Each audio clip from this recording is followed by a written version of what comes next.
studying the physics of 12th standard. So students, here we are discussing the second chapter of your syllabus, that is mechanical properties of fluid. So among all these three types of matter that we say solid, liquid and gases. So in case of solid, even when we are applying a certain force to a certain solid, अगर इसको मैं force apply कर देता हूँ, इसको मैं hammering करता हूँ, तब भी that solid so maintain their own position, that solid maintain their own shape and dimension. So in case of solid, while we are applying a certain force, that shape, size and dimension remains the same mostly. But in case of fluid, so जैसे हम कहते हैं solid, liquid and gases, अब हम कहते हैं solid, liquid and gases. So solid के बारे में आपने देखा है स्टूडेंट्स, अगर हम उसको अप्लाई करते हैं, फोर्स अप्लाई करते हैं, तभी यहाँ पर उसका डायमेंशन रिमेन्स सेम. अब ये सॉलिड के बारे में आपने देखा है इन प्रीवियस स्टैंडर्ड 11th में भी आपने देखा है. Now in case of liquid, what is about the liquid and what are the phenomena so done and observed in case of liquid, that is the fluid. So what is fluid? The simple definitions of fluid is nothing but the substance which are having the ability to flow is called as the fluid. The substance having an ability to flow is called as the fluid. अब fluid में भी कुछ ideal fluid होने के लिए कुछ conditions है students. ये कंडीशंस उसने फॉलो करनी चाहिए. It means to becomes an ideal fluid. The first condition, it is incompressible, its flow is irrotational, it is non viscous, its flow is steady. अब इस फ्लो स्टेडी हम क्यों कहेंगे? क्योंकि जब हम लिक्विड फ्लो करते हैं तो उसके अंदर के हर एक particle moving with the same velocity as the velocity of fluid it has. It's incompressible, इसका मतलब उसकी डेंसिटी रिमेन्स सेम. उसको अगर हम प्रेस करते हैं तो उसकी डेंसिटी में कोई बदलाव नहीं आता है. Means this are the conditions to becomes an ideal fluid. So students, हम पढ़ने जा रहे हैं about the fluid, means about the liquid. So to study about the liquid, there are the certain points. जैसे हम देखते हैं in case of fluid, we are observing when we dip that brush inside the liquid and while we taken off, the hair of a brush becomes coalesce. एक जगह आ जाते हैं. जैसे brush को मैं पानी के अंदर डुबो दिया तो उसके जो हेयर्स है वो स्प्रेड हो जाएंगे और अंदर में, और बाहर जब निकालते हैं तो उसका स्प्रेड होना बंद हो जाएगा. That hairs are coalesce. Why that small insect are easily walk on the water surface. मतलब जो छोटे छोटे कीटक होते हैं, मच्छर होते हैं, ये मच्छर पानी के ऊपर इजीली चल कैसे सकते हैं? Why that boats are easily float on the water surface? What are the phenomena how that boats are so float on the water surface? Number of phenomena are done in case of.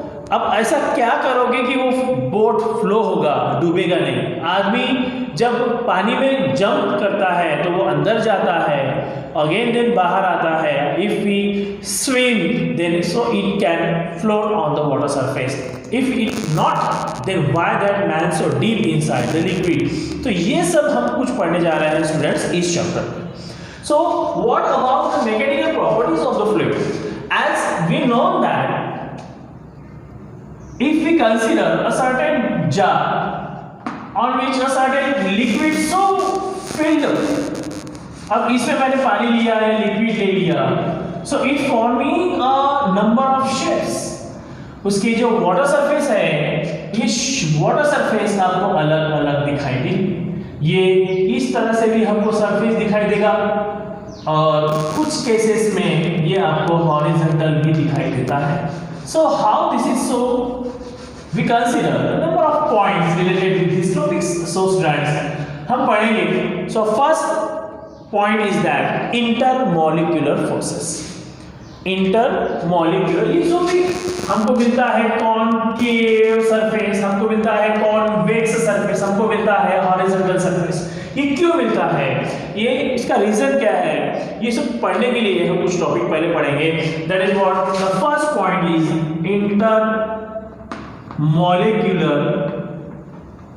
intermolecular forces. The force of attraction, actually what every substance have the number of molecules. Every substance have the number of molecules, and that molecules are tightly bonded with one another. So, and they are exerting the force on one another.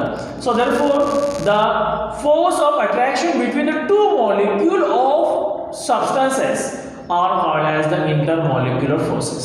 Means एक ही substance के अगर molecule लेते हैं या दूसरे दो substance के बीच में का फोर्सेस लेते हैं, दो सब्सटेंस के मॉलिक्यूल के बीच में का फोर्सेस लेते हैं, that force are called as the intermolecular forces. Means the force of attraction between the two molecules are of a substances, the force of attraction between the two molecule of a substances are called as the intermolecular forces.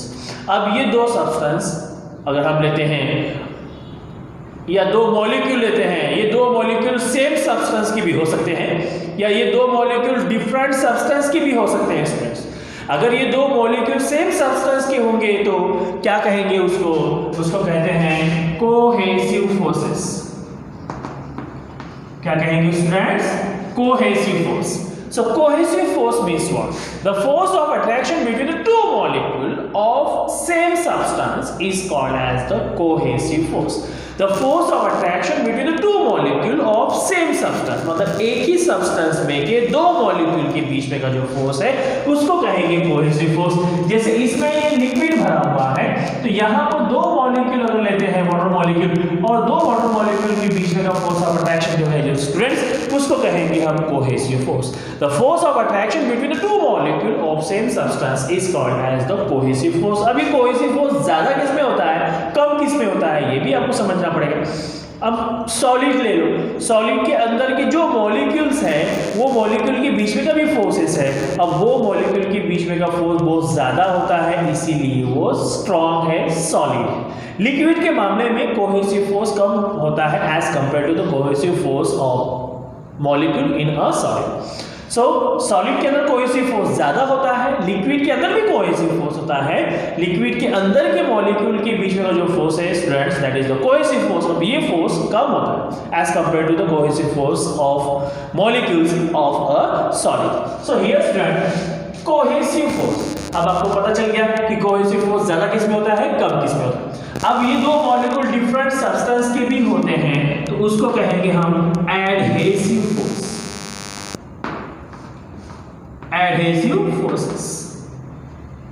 So what is the adhesive force? The force of attraction between the two molecules of different substances. The force of attraction between the two molecules of different substances is called as the adhesive force.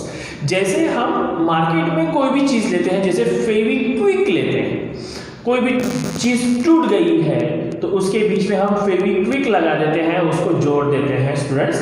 तो बाद में क्या होता है कि ये दोनों substances जो दो टुकड़े हैं ये आपस में जुड़ जाते हैं. नो, जुड़ते नहीं हैं, ये दोनों को पकड़े रखता है कौन? फेविक्विक. उस पर लिखा होता है स्ट्रॉन्ग एडहेसिव, तो वो पकड़े रखता है, इसको भी पकड़े रखता है और इसको भी पकड़े रखता है. सो ये जो बीच में लगा दिया है ये लिक्विड इसको भी पकड़े रखता है और यही लिक्विड इसको भी पकड़े रखता है. सो दैट इज व्हाट, वो दोनों जुड़ते नहीं हैं, वो दोनों को पकड़े रखते हैं कौन? That is the Fevikwik and due to strong adhesive force. So हमको ये समझ में आ गया कोहेसिव फोर्स किसको कहते हैं, adhesive force. Again I repeat, what is the adhesive? The force of attraction, the force of attraction between the two molecules of different substances is called as the adhesive force. लेकिन इसमें भी एक range होती है, हम इसको कहेंगे range of molecular forces. That is range of molecular forces.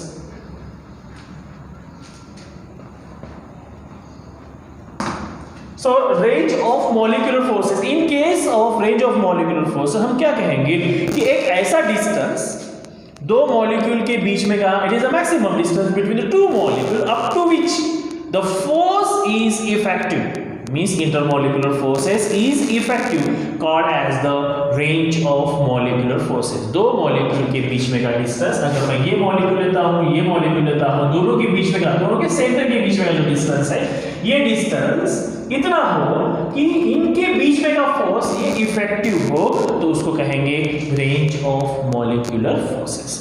So this is about the range of molecular forces. So what, as we consider the next point, that is the sphere of influence. The sphere of influence. So again we consider, if this is the molecule and another molecule, as we consider, if these two molecules are apart by a distance is equal to the range of molecular forces, then such a imaginary surface is so drawn. That is what, अगर ये एक molecules है, यहाँ दूसरा molecules है, मतलब ये दूसरा हुआ, यहाँ पर एक मॉलिक्यूल्स है, यहाँ पर भी, यहाँ पर एक मॉलिक्यूल है, यहाँ पर भी, और ऐसे मॉलिक्यूल्स हैं. Means it is an imaginary surfaces drawn. मतलब ये सेंटर का मॉलिक्यूल है, ये सेंटर का मॉलिक्यूल और ये दूसरा मॉलिक्यूल, उसका सेंटर इसके सर्कमफरेंस पे ही है, ऐसा मान के चलो. And so therefore if we draw a imaginary surface on such a molecule up to which their radius is equal to range of molecular forces is called as the sphere of influence. So students, इस diagram को हम इस तरह से ना लिखते हुए हम कंसीडर करेंगे स्टूडेंट, इस एक स्फीयर निकालेंगे और स्फीयर में निकालने के बाद इस तरह से आप इसके एरो ड्रॉ कर दोगे. So therefore this becomes a sphere of influence. So what is the sphere of influence?